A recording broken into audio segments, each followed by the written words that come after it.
Question number third statement यहां पे लिखी है, obtain all the zeros of 3x raised to power 4 plus 6x cube minus 2x square minus 10x minus 5 if two of its zeros are square root 5 by 3 and minus of square root 5 by 3।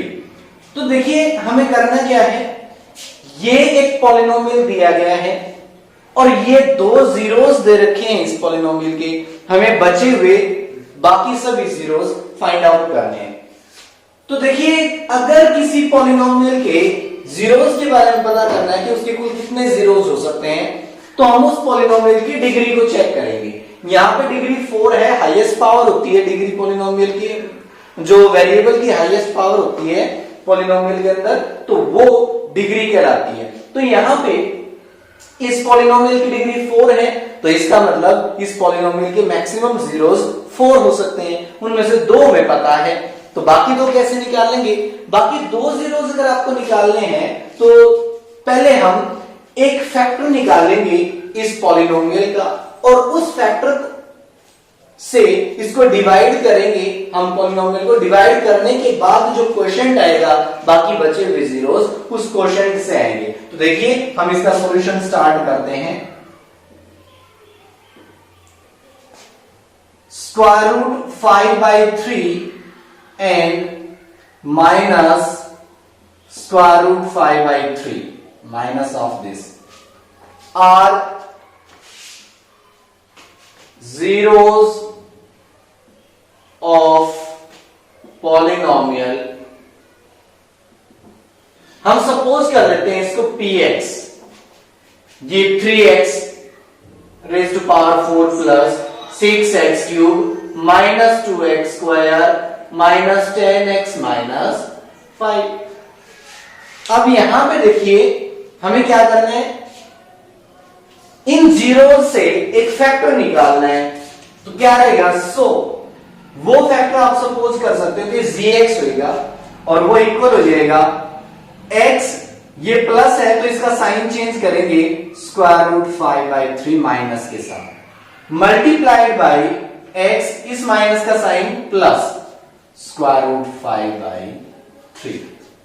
ये जो gx होगा ये इसका factor होगा। अब हम इसको simplify करते हैं, सिंप्लीफाई करने के बाद क्या आएगा, देखिए a minus B into A plus B, तो फॉर्मूला बनता है a square minus B square. a की जगह यहां पे x है और b की जगह स्क्वायर रूट 5 by 3 है, तो a स्क्वायर किया x square minus square root 5 by 3 का जब हम स्क्वायर करेंगे तो वहां से स्क्वायर रूट रह जाएगा, तो ओनली 5 by 3 बचेगा। तो सो gx इक्वल टू दिस, ये gx की वैल्यू आ गई है, is a factor of px। ये क्या रहेगा, इस पॉलिनोमियल px का एक फैक्टर रहेगा। और हमने क्वेश्चन नंबर 2 में सीखा था कि अगर कोई एक पॉलिनोमियल किसी दूसरे पॉलिनोमियल का फैक्टर है, तो जब हम उस पॉलिनोमियल को इस पॉलिनोमियल gx से यानी कि फैक्टर से जब डिवाइड करेंगे तो रिमाइंडर 0 आएगा। तो इसका मतलब ये है कि ये gx इस पॉलिनोमियल px का फैक्टर है, तो जब हम इस px को gx से डिवाइड करेंगे तो रिमाइंडर 0 आएगा। तो देखिए निकालते हैं इसको सिंप्लीफाई करके, let divide px by gx। हम px को gx से डिवाइड करना स्टार्ट करते हैं। देखिए आप कुछ क्वेश्चंस यहां पे अलग अलग मेथड हो सकते हैं, कुछ यहां पे एलसीएम लेके इसको सिंप्लीफाई करेंगे, 3x स्क्वायर माइनस 5 अपॉन 3, उस 3 को हटा के ओनली 3x स्क्वायर माइनस 5 से डिवाइड करना सिखा सकते हैं। मैं वो नहीं कर रहा हूं, मैं आपको डायरेक्ट इसी से डिवाइड करना सिखा रहा हूं यहाँ पे कि x स्क्वायर माइनस 5 by 3 से कैसे डिवाइड कर सकते हैं। तो देखिए हमारे पास px है 3x raise to power 4 plus 6x cube minus 2x square minus 10x minus 5। हम इसको डिवाइड करते हैं एक्स स्क्वायर माइनस 5/3 से। तो वही फर्स्ट स्टेप क्या है कि इसकी फर्स्ट टर्म को इससे डिवाइड कर देंगे। तो यहां पे 3x की पावर 4 है, यहां पे एक्स स्क्वायर है। इसको मैं आप दूसरे तरीके से सोचना सिखाता हूं। चलिए मैं दोनों एक्सप्लेन करता हूं। पहले हम लेते हैं 3x रेज टू पावर 4, ये फर्स्ट टर्म, उसको डिवाइड करेंगे एक्स स्क्वायर से। तो 3 यूं का यूं, x की पावर 4, यहां पे x स्क्वायर है तो ये 4 पावर कैंसिल होके x स्क्वायर। तो इसका मतलब फर्स्ट टर्म जो हमारे क्वेश्चन की रहेगी वो 3x स्क्वायर रहेगा। तो आप दूसरे वर्ड में दूसरे तरीके से कैसे सोच सकते हैं कि हमने इस टर्म को इस 3x स्क्वायर के इक्वल बनाना है। तो यहां पे कोएफिशिएंट 1 है, यहां पे कोएफिशिएंट 3 है। तो इस 1 को 3 बनाने के लिए कितने से मल्टीप्लाई करना पड़ेगा? 3 से ही। तो इसका मतलब यहां पे 3 आ गया। अब वेरिएबल को इक्वल करना है, तो वेरिएबल की यहाँ पे 2 पावर है, यहाँ पे 4 पावर है। तो इन 2 पावर को 4 के इक्वल करना है, तो कितनी पावर की जरूरत है? 2 पावर की। तो एक्स स्क्वायर 2 पावर यहाँ पे लग जाएंगी। तो इसका मतलब 3x स्क्वायर, वहां पे भी 3x स्क्वायर आया था। तो अब 3x स्क्वायर की इन दोनों से मल्टीप्लाई करके यहाँ पे उन दोनों के मल्टीप्लीकेशन को लिखना है। तो 3x square multiply x square 3x raise to power 4। अब -5/3 मल्टीप्लाई 3x स्क्वायर, 3 से कैंसिल, तो -5x स्क्वायर आ गया, -5x स्क्वायर। अब इसको सब्ट्रैक्ट करना है तो साइन चेंज, ये माइनस ये प्लस। तो मैं इसको साफ कर देता हूं। तो -3x के रेज टू पावर 4 से ये कैंसिल हो जाएगा। अब यहां पे इन दोनों की डिग्री अलग अलग है, तो ये दोनों ऐड और सब्ट्रैक्ट नहीं हो सकते हैं। तो इनमें से ज्यादा डिग्री है x3, तो ये पहले लिख दिया जाएगा 6x3। उसके बाद plus 5x square minus 2x square. तो 5 प्लस में है और 2 माइनस में, तो 5 माइनस 2 प्लस 3 बचेगा x स्क्वायर, क्योंकि प्लस के ज्यादा है 5, तो प्लस 3x स्क्वायर। अब -10x और -5 को यहां पे उतार लेंगे, -10x -5। अब क्या करेंगे? फिर से वही प्रोसीजर। भाई यहां पे 1 है, इस 1 को 6 के इक्वल बनाने के लिए हमें 6 की ही जरूरत पड़ेगी मल्टीप्लाई करने में, तो +6। अब यहाँ पे x स्क्वायर है, यहाँ पे x की पावर 3 है, तो एक x की भी जरूरत पड़ेगी। तो अब 6x की इन दोनों से मल्टीप्लाई, 6x की मल्टीप्लाई x स्क्वायर से करेंगे तो 6x3। अब -5/3 की मल्टीप्लाई अगर हम 6x से करेंगे तो 3 2 जा 6 एंड 5 2 जा 10, -10x आएगा। तो यहां पे -10x लिख दिया जाएगा। अब सब्ट्रैक्ट करेंगे हम तो साइन चेंज, ये माइनस ये प्लस। अब देखिए ये दोनों कैंसिल हो गया। अब 3x स्क्वायर और इसमें दोनों में डिग्री अलग अलग है, तो ऐड और सब्ट्रैक्ट नहीं हो सकते हैं। तो इसलिए इनमें से जिसकी डिग्री ज्यादा वो पहले लिख दिया जाएगा, यानी कि 3x स्क्वायर लिख दिया गया। अब 10x यहां पे माइनस है और यहां पे +10x है, अब ये दोनों कैंसिल कर जाएंगे। अब -5 यहां पे आ गया। अब नेक्स्ट स्टेप हमारा क्या रहेगा? फिर से हमें चेक करना है, इन दोनों को इक्वल करना है। तो यहाँ पे 1 है, यहाँ पे 3 है, तो इस 1 को 3 के इक्वल बनाने के लिए 3 की ही जरूरत पड़ेगी मल्टीप्लाई करने के लिए। और x स्क्वायर की डिग्री सेम है, तो जब हम 3 की इससे मल्टीप्लाई करेंगे तो यहाँ पे 3x स्क्वायर, 5/3 के साथ 3 की मल्टीप्लाई, 3 से 3 कैंसिल होके ओनली -5 बचेगा। तो ये माइनस ये प्लस, तो इससे ये कैंसिल, इससे ये, तो रिमाइंडर आ गया 0। तो इसका मतलब जो ये फैक्टर हमने निकाला था वो बिल्कुल एक्यूरेट है, रिमाइंडर 0 आया है इसके अंदर।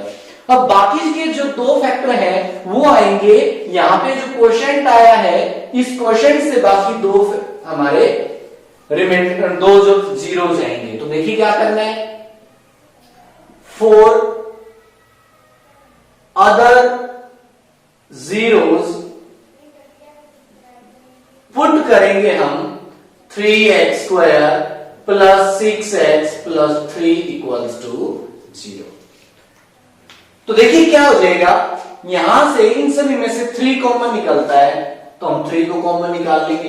तो यहां बचेगा x स्क्वायर प्लस 3 2 जा 6 2x प्लस 3 कॉमन यहां से जाके यहां पे 1 बच गया, उधर 0। अगर आप चाहो तो इस 3 को यहाँ पे डिवाइड में लेके आ सकते हो, तो 0/3 0 ही हो जाएगा। तो आप इसको ये भी लिख सकते हो कि this implies that x² plus 2x plus 1 equal to 0।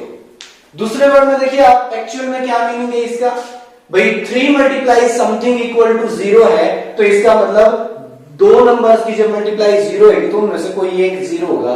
3 तो 0 के इक्वल नहीं हो सकता है, लेकिन ये 0 के इक्वल हो सकता है, तो इसका मतलब x² plus 2x plus 1 equal to 0। अब इसके फैक्टर करने हैं, तो फैक्टर करना, अब आपने एक्सरसाइज 2.2 के फर्स्ट क्वेश्चन में ये सब सीखा है कि किस तरह क्वाड्रेटिक पॉलिनोमियल के जीरोस निकालते हैं।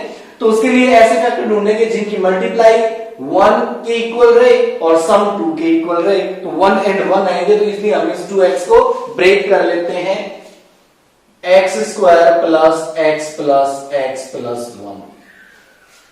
2x को ब्रेक करके हमने लिख लिया है x प्लस x। और कैसे, क्यों लिखा जाता है, कैसे लिखा जाता है, ये हम पहले भी कर चुके हैं, मैं अब भी बता देता हूं कि हमें दो ऐसे फैक्टर ढूंढने हैं जिनका सम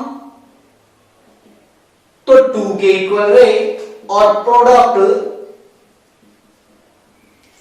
x² का कोएफिशिएंट मल्टीप्लाई कांस्टेंट टर्म जो रहेगी उसके इक्वल, उसकी मल्टीप्लिकेशन की इक्वल, मींस 1 मल्टीप्लाई 1 यानी कि 1 के इक्वल आए। तो ऐसे दो फैक्टर 1 और 1 ही हो सकते हैं।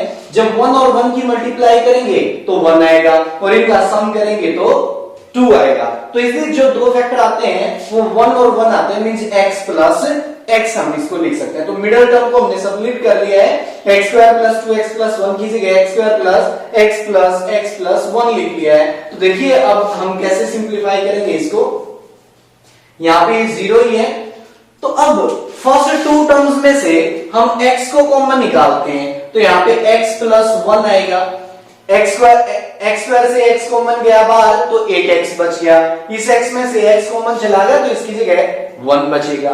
इन दोनों में से कुछ भी कॉमन नहीं है तो यहाँ पे हम 1 को कॉमन निकाल सकते हैं, तो प्लस 1 और as it is x plus 1 यूं का यूं इक्वल टू 0। तो अभी इन दोनों में से फिर से x प्लस 1 कॉमन आएगा, तो यहां पे तो x बच गया, x प्लस 1 ये बार कॉमन आ गया तो ये x बचा केवल, और ये x प्लस 1 कॉमन आ चुका है यहाँ पे, तो यहाँ पे प्लस 1 बच गया, तो उधर 0। अब फिर से एक बार इस फैक्टर को 0, एक बार इस फैक्टर को, means x plus 1 equal to 0 and this x plus 1 equal to 0। तो यहां से x की वैल्यू -1, यहां से ये 1 उस साइड जाके -1, तो बाकी ये दो जीरोस ये आ गए। तो देखिए दो जीरोस तो हमारे पास वहां पे थे और दो जीरोस यहां पे आ गए, तो सभी जीरोस क्या हुए, so all the zeros of px are square root 5/3 square root 5 minus of square root 5/3 -1 and -1। इस टाइप से क्वेश्चन कंप्लीट होता है। देखिए इस टाइप के कुछ एग्जांपल्स भी आपको मिलेंगे, तो एग्जांपल में भी ऐसे ही आपको दो जीरोस दिए गए होंगे, तो बाकी के दो जीरोस निकालने हैं, सेम प्रोसीजर रहेगा। यहां पे मैंने थोड़ी सी लैंग्वेज को सिंपल बनाने के लिए थोड़ा सा एग्जांपल से हटके थोड़ा अलग लिखा है, तो आप इसको समझ सकते हैं बढ़िया इजीली।